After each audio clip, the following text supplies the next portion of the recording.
This story is from about 2 decades ago. I know it was 2 decades ago because my ex-wife and I, we decided to go on one last vacation for just the two of us before we started trying to have a kid. And since my kid's almost 17, that means that obviously this had to be a couple of decades ago, and I am officially old. So, it's a little known clause in the West Virginia State Constitution that anybody who was born in the state or lived in the state for very long has to take at least one vacation in Myrtle Beach, South Carolina. Not quite sure why it's in there, but apparently it is. I blame the tourism industry. So we decided to use our, to fill our legal obligation and go on down to Myrtle Beach. Now, at the time, we were both grad students here at Ball State. I take that back. She had already graduated. I was still a grad student here at Ball State. And living in Muncie, and you got to understand two things about my ex-wife. A, she is not a good flyer. She absolutely hates to fly. Two, she's one of the most frugal people I have ever met in my entire life. So, we drove from Muncie to Myrtle Beach, through most of Indiana over to Ohio, picked up 75 through Kentucky, Tennessee, got down to Knoxville, made a left on I-40, and went into North Carolina. By the time we got to the North Carolina border, we had both realized it was time to stop driving for that day. So we started looking for a hotel room.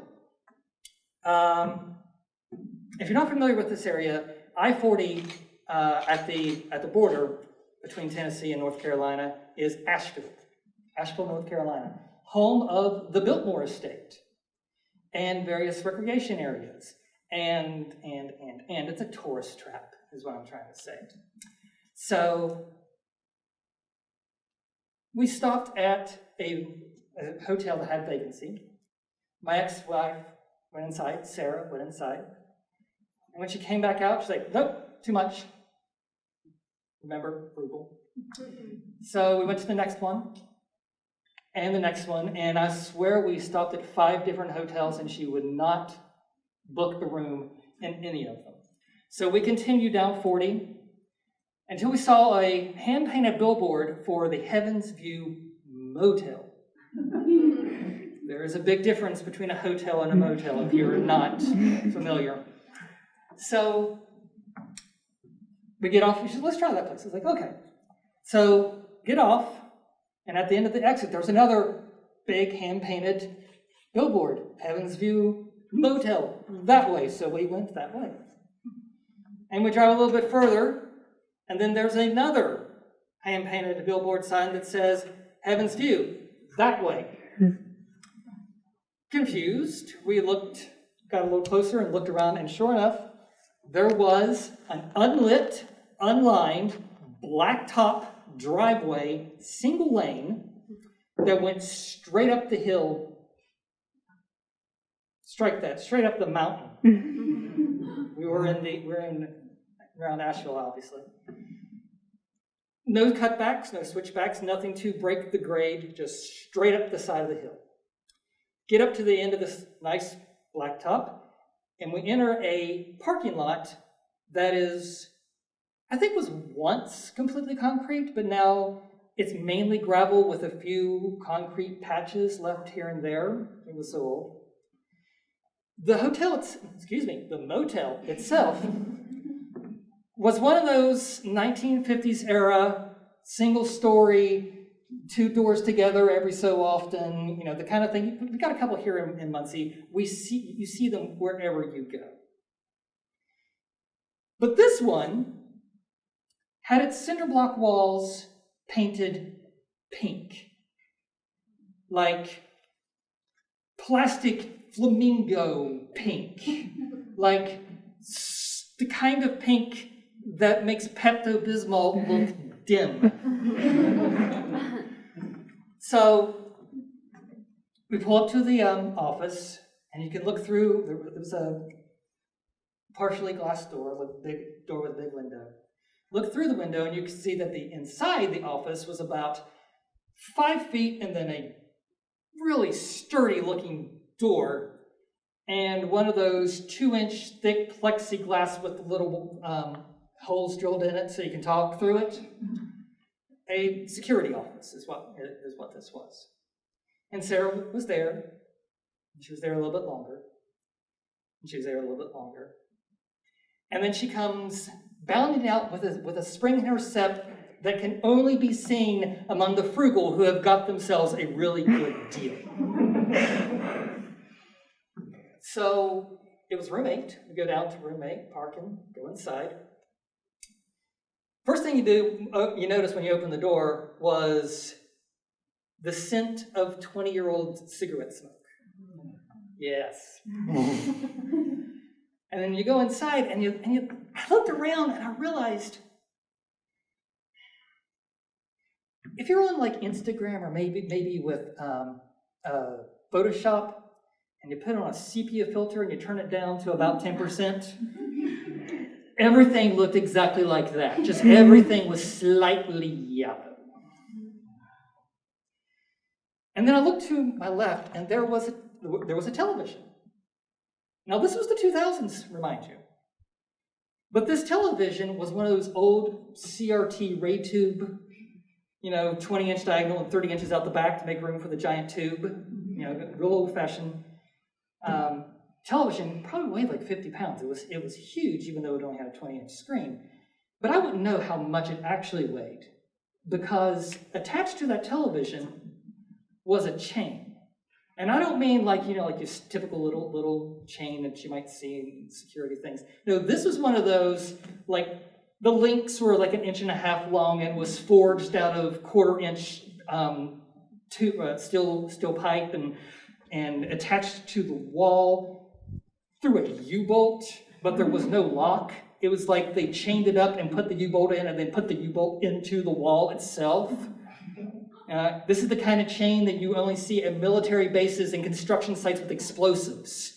This kind of chain was bolting that television to the wall.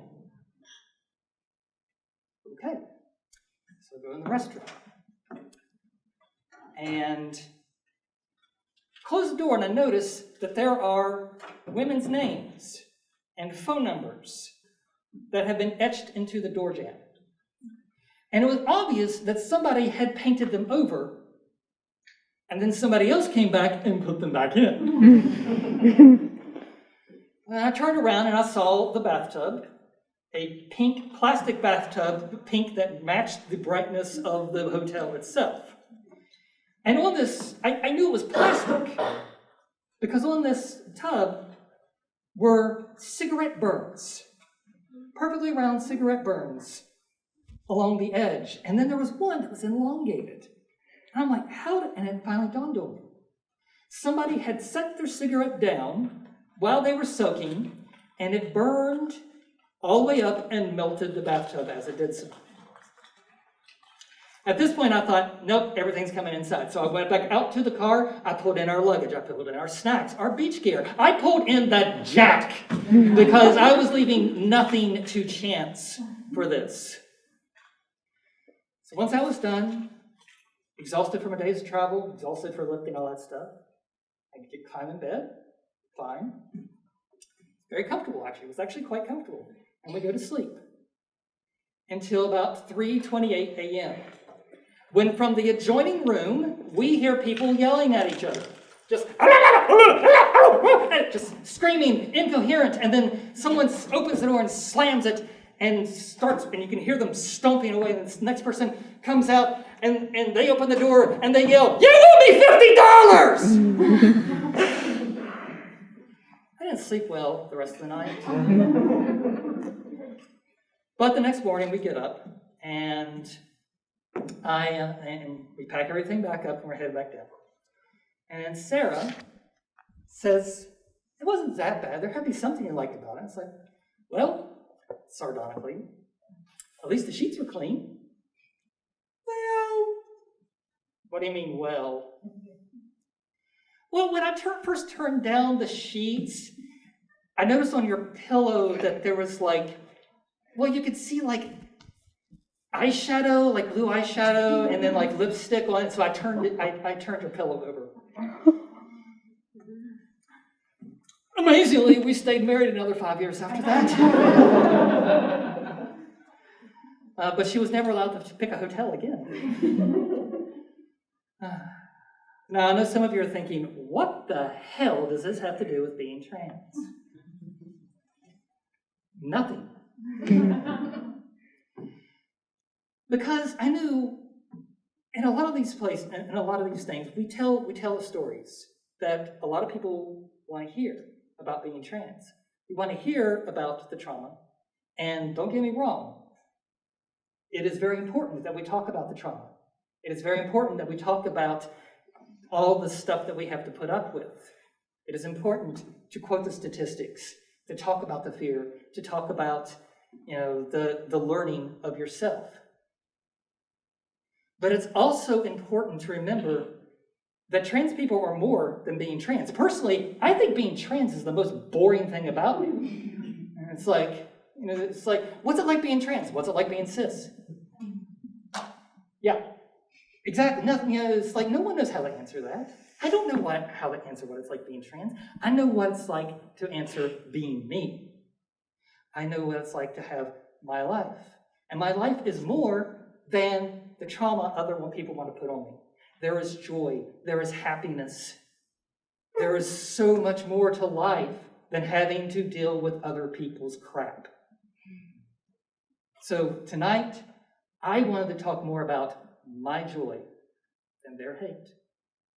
Thank you.